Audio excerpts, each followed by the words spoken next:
that time of the week again, guys. We're going to discuss Star Wars Aftermath, the first in a book trilogy that takes place after Return of the Jedi, and it's kind of one of the, well, it is one of the best sources we have for what happens in between Return of the Jedi and The Force Awakens.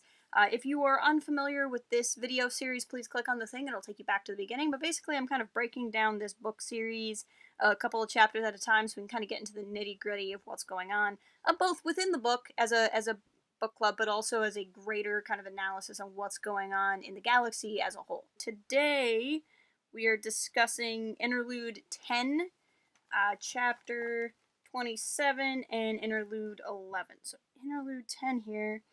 Interlude 10 is a bit of the book that I've been really excited to talk to you guys about. It involves two very, very well-known characters. This interlude involves Han Solo and Chewbacca. They are out on a mission very similar to what Wedge was doing at the beginning of the book. They're out as representatives, spies, whatever you have, ears to the ground of the New Republic, looking for evil shenanigans across the galaxy. While they're out, Han gets a call from a smuggler friend, and it turns out that Chewie's homeworld, the planet of Kashyyyk, which we see in Revenge of the Sith as well as many times in Legends canon, has been enslaved by the Empire. Now, this is something that happened in Legends canon. In Legends canon, the Death Star was built largely by Wookiee slave labor, and Wookiees were historically taken as slaves for various uses across the galaxy. This is something we kind of see in Star Wars The Clone Wars. Ahsoka stumbles on the band of Trandoshan hunters kind of hunt for sport on this planet, and Chewbacca is actually introduced to the Star Wars Clone Wars series there. This is something where we see Chewbacca in the Solo: A Star Wars Story, which is how Han and Chewie meet, and then they go to Kessel and find the other Wookiees. So this is a thing that's been involved a lot in Legends and has been slowly making its way into the new canon, and this is one of the first times we see that in the new canon, because of course this book came out in, I believe, 2015. So this was interesting to see that they were kind of keeping this part of the lore. And then the emotional tie here is that Han is running into this problem where the New Republic is trying to help the galaxy rebuild and is trying to take those last few planets away from the Empire, but they don't have the resources to do it all. And remember, they don't have the resources to do it all, and Mon Mothma wants to cut 90% of the fleet. So Han might not be aware of Mon Mothma's plan, but he's aware of where things are going. And he's aware that the New Republic is not going to help, because what happens is there's a limited window where the Empire is going to move some troops off of Kashyyyk, and then eventually move some back, but there's going to be kind of this opening gap. And so Han decides, we're going to take matters into our own hands, we're going to leave the New Republic out of it, we're going to get every smuggler we can find, we're going to get all these Wookiee refugees, and we're going to go back and take Kashyyyk. What's kind of interesting is they list some Wookiee refugees from Kessel, which is, like I said, something we see in Solo: A Star Wars Story. I looked up their names on Wikipedia. It appears that either they were not the Wookiees we saw in Solo: A Star Wars Story, or simply their names have not been confirmed to be the same, but it doesn't really have to be that way. Presumably there were a whole lot of Wookiees on Kessel at various points in time, but I thought that was kind of a cool tie-in that they were already planning to have Wookiees on Kessel, and this would have been before the story of Solo was really sketched out. Now, of course, that's also because it's such a staple within the Star Wars mythos, so it's not really that surprising, but it is kind of a fun little connection. That interlude will come into play in our further reading. I don't want to give anything away. I will just point out that the second book in the series is called Life Debt. And I'll leave it at that. Chapter 27. So this is the actual book portion of today's reading. Chapter 27, it starts with Wedge having escaped from Imperial control. What we find out is when Nora's ship crashed into all the other ships, it made the lights flicker at the palace, which included Wedge's restraints, and he was able to get out in that brief moment. I guess Sloane is even talking about how regretful she is because this palace is so under-resourced that they don't even have backup generators for their prisons, so Wedge is able to get away. It's kind of funny because Wedge is trying to escape, and obviously he's weak, he's beat up, he's been tortured, he can't really fight, and he accidentally finds a secret passage. So he's walking through the secret passage, and it was this really interesting thing where he was free, he wasn't in captivity anymore, his captors didn't know where he was able to get away, but he was kind of stuck in this passage and he didn't know how to get out, so he might as well have been in a cell, which I thought was interesting. And then Wedge ultimately decides that even if he got out of the palace, he doesn't know Nora's there. He doesn't know that the Aftermath crew are doing anything. So as far as he's concerned, he's it.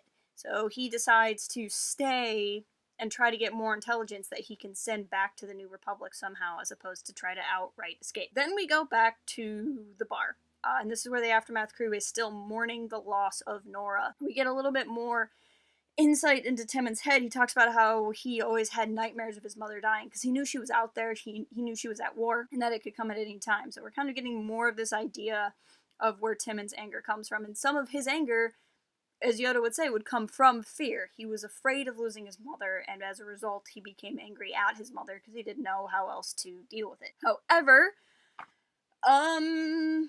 surprise, surprise, Nora shows up. Nora is not dead. So the end of the chapter where she was crashing, she was lamenting that TIE fighters don't have ejector seats. It turns out that there was one. She just didn't know that TIE fighters had ejector seats. Ejector seats. Ejector seat? You're joking. I never joke about my work, 007. I don't know what an ejector sheet is. It's the parachute on an ejector seat. I don't know. I realized when I said Nora died before, if you were reading along, I might have given it away that Nora's fine because I kept talking about where characters are there's gonna be more in the future. Honestly, she's dead so briefly in this book, I actually forgot we think she's dead in this book. So I was a little bit worried I gave something away there. And one final kind of cool connecting note is at one point Sloane is talking about how the Empire is going. She's once again looking at this kind of bag of cats she's trying to wrangle in.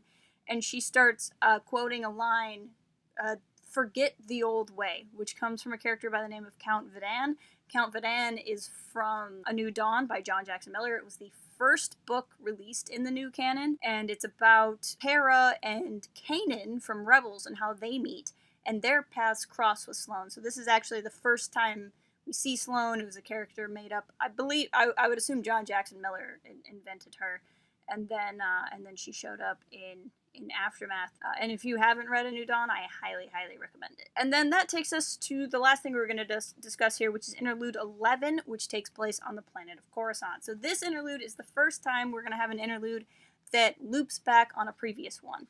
So if you read through here, this actually goes back to the very, very first interlude, one of the first things in the book. It's the end of Return of the Jedi, the crowded streets, the rebellion in the streets of Coruscant. They're pulling down the statue of Emperor Palpatine, and it's a dad and his son, and they're throwing rocks as a part of a protest, and then Imperials show up. This takes us a little bit after that interlude. The character of Jack, who is the son, he was 12 in the first interlude, is having his 13th birthday. In this interlude, we find out that his dad didn't make it, presumably shot by stormtroopers in the uprising, and he's getting kind of tied in with this crime lord named Thorn. I can speak. He's getting tied in with a crime lord, basically. The first thing that's important is we start to see that some of these interludes are going to have their own arcs within arcs, and we're going to start to see some of these characters either exist in more interludes, or we're going to see them come from interludes into the actual story of the book. The second thing that's interesting is there's a line in that interlude that says Coruscant is not yet won. And this is a very interesting thing for me coming from Legends canon. So in Legends canon, Coruscant was also not taken right away after Return of the Jedi. It was, the Imperial Center, it was where all the bad guys were. It was really hard to, kind of run in and take. And the taking back of Coruscant became a very big deal. It's actually outlined a lot in the X-Wing novels. The ones by Michael Stackpole. Aaron Alston also wrote X-Wing novels, but by the time he started writing, Coruscant was in the New Republic. The kind of equatable trilogy between Legends and canon is the Thrawn trilogy. And I honestly hate comparing the Thrawn trilogy to the Aftermath trilogy, because they're completely different beasts. They have completely different stories. They have completely different themes. They're about completely different things. But they are both that book trilogy that takes place after Return of the Jedi that kind of sets the stage for where the rest of canon is going. And in that respect, they're similar. The Thrawn trilogy actually takes place 3 years after Return of the Jedi. And at that point, they already have Coruscant back. The X-Wing novels actually end up taking place in between the two, and that sort of thing. These books are very much about the actual taking of Coruscant. We see bits and pieces of that. The third thing that's kind of interesting is they bring up the Ankle Biter Brigade. Ankle Biter is a group of orphans and misplaced children on Coruscant that kind of start up their own little rebellion. And that's just important because it's going to become one of those threads that we see throughout the book. And honorable mention, interesting, goes to they do a shout out to Dex's Diner. That's what I got here. Very little story progression, obviously, because we're spending most of our time in interludes. But this Han and Chewie one at the beginning has become very, very important for later.